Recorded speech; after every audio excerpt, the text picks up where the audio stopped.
Wadidaw, berjumpa kembali dengan Marga Anime di sini.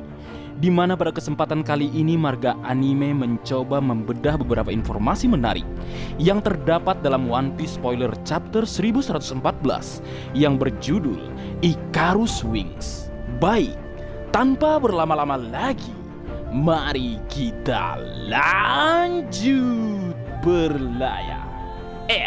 One Piece spoiler chapter 1114 dimulai dengan melanjutkan reaksi orang-orang di seluruh dunia setelah mendengar pernyataan Dr. Vegapunk tentang dunia yang akan tenggelam. Di chapter ini diperlihatkan sosok Fleet Admiral Akainu yang tampak marah atas pernyataan Vegapunk yang tersebar ke seluruh dunia.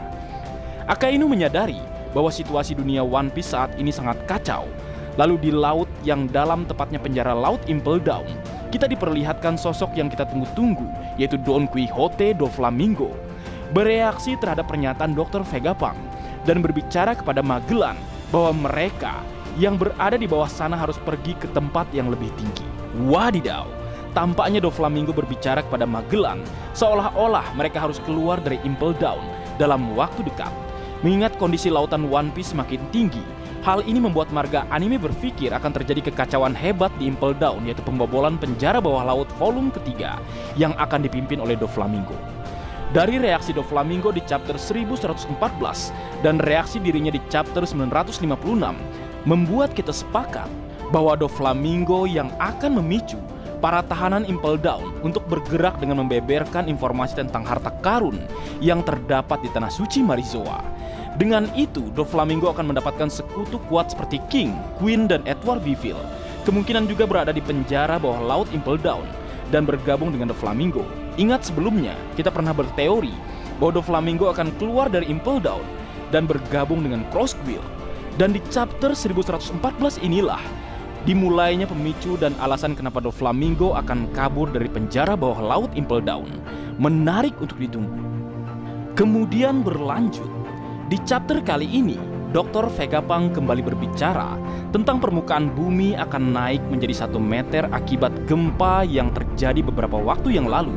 Dan Dr. Vegapunk mengkonfirmasi hal tersebut bukan disebabkan oleh bencana alam, melainkan Mother Flame, senjata yang mampu menghancurkan satu kerajaan hanya dengan 1 kali serangan.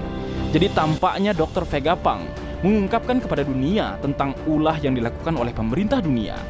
Kemudian cerita kembali memperlihatkan situasi yang terjadi saat ini di Pulau Egghead.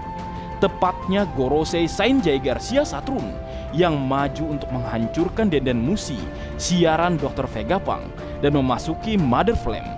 Di sini dikonfirmasi Mother Flame, sumber energi yang mampu menciptakan senjata penghancur massal, hanyalah sebuah api kecil yang berada di sebuah tangki raksasa. Menarik, salah satu energi terbesar di dunia One Piece hanya sebuah api kecil. Hal ini mengingatkan Marga Anime dengan dialog Lilith tentang Pulau Egghead ditenagai oleh sebuah api. Artinya, Mother Flames adalah pusat energi dari Pulau Egghead. Tidak heran Pang Yor menghentikan Marcus Mars agar tidak menghancurkan Labo Fest untuk menjaga Mother Flame tetap utuh. Menarik. Kemudian di chapter kali ini diketahui bahwa Gorosei Saturn berhasil sampai di lokasi Mother Flame berada, yang berarti Saturn berhasil mengalahkan Usopp dan yang lainnya yang sebelumnya kita lihat bertarung melawan Saturn. Tentunya ini mengejutkan, mengingat mereka semua telah dikalahkan sebelum Roronoa, Zoro, dan Jinbe sampai di lokasi. Marga Anime mempertanyakan kehadiran Zoro dan Jinbe. Apakah mungkin mereka tersesat yang membuat kru lainnya dalam bahaya, atau Oda Sensei menyiapkan suatu hal yang besar untuk Jinbe dan Roronoa Zoro, mengingat di Labo Fest terdapat 2 Gorosei, yaitu Saint Saturn dan Saint Mars. Kemudian cerita kembali memperlihatkan siaran Dr. Vegapunk. Kali ini Vegapunk mengungkap tentang dirinya yang terus berbicara tentang apa yang terjadi 900 tahun yang lalu. Dan Vegapunk juga mengatakan bahwa dia telah melakukan dosa besar karena telah meneliti poneglyph dan sejarah kuno. Di mana pada dialog Vegapunk ini diperlihatkan sosok Im Sama yang hanya diam, tak ada kata-kata, menyaksikan Vegapunk berbicara. Kemudian kita masuk ke informasi terakhir spoiler chapter 1114 yang memperlihatkan kapten tercinta kita, Monkey D. Luffy, dalam bentuk gear kelima atau Nikanya kembali menyerang Saint Warkrui dengan telak. Dan kemudian Vegapunk berkata di akhir chapter tentang orang yang lahir 900 tahun yang lalu di sebuah kerajaan yang maju. Dia memiliki tubuh yang meregang dan berjuang seperti Dewa Matahari Nika dari Elbap. Dan pria tersebut adalah Joy Boy, bajak laut pertama dalam sejarah. Wadidaw, chapter yang luar biasa. Di sini nampaknya dikonfirmasi bahwa Joy Boy dan Nika adalah dua sosok yang berbeda. Joy Boy lahir di kerajaan kuno dan Nika merupakan sosok dewa dari Elbap.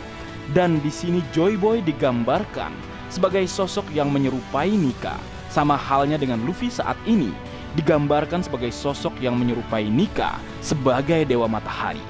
Marga anime berpikir karena Joy Boy seorang bajak laut, dialah orang yang menyebarkan informasi tentang Nika kepada dunia, yang mungkin hal tersebut menjadi pemicu terjadinya perang kuno pada saat itu. Mungkin saja dari apa yang kita ketahui di sini dapat dipastikan bahwa Joy Boy dan suku Bakenir, suku yang memiliki darah raksasa, adalah sosok yang mungkin menciptakan Noah karena tahu dunia akan tenggelam. Dari hal tersebut, marga anime berpikir mungkin dosa dari suku Bakenir yang disinggung oleh Saint Saturn kepada Kuma merupakan kejahatan karena suku Bakenir membantu Joy Boy membangun kapal dan berlayar ke lautan. Karena kita tahu Bakenir merupakan suku yang mewariskan tekad Joy Boy sejak ratusan tahun yang lalu. Marga anime berharap di chapter 1114 nantinya kita akan mendapatkan informasi tentang kerajaan kuno, karena di chapter ini disebutkan kerajaan kuno merupakan kerajaan yang maju, yang berarti robot kuno di Pulau Egghead adalah sisa dari teknologi kerajaan kuno di masa lalu, dan sangat membuat kita penasaran bagaimana perang seperti apa yang terjadi 900 tahun yang lalu yang membuat sekelas kerajaan maju hancur tanpa sisa. Menarik ditunggu. Dan terakhir, spoiler chapter 1114 sekaligus menegaskan bahwa buah iblis telah ada jauh sebelum Joy Boy hadir. Karena pada zaman itu Joy Boy telah memiliki kekuatan karet. Dan ini meninggalkan pertanyaan, siapa sebenarnya kekuatan yang menciptakan buah iblis? Atau mungkin Im Sama adalah sisa-sisa kekuatan terdahulu yang berhubungan dengan buah iblis itu sendiri. Menarik untuk ditunggu. Baik, mungkin segitu dulu yang bisa aku bagi bersama kalian, Leo. Semoga kalian terhibur dengan apa yang aku buat dalam kesempatan kali ini. Terakhir, jika ada kesalahan dalam pengucapan atau hal yang menurut kalian kurang pas atau kurang tepat, marga anime memohon maaf yang sebesar-besarnya. Sekian.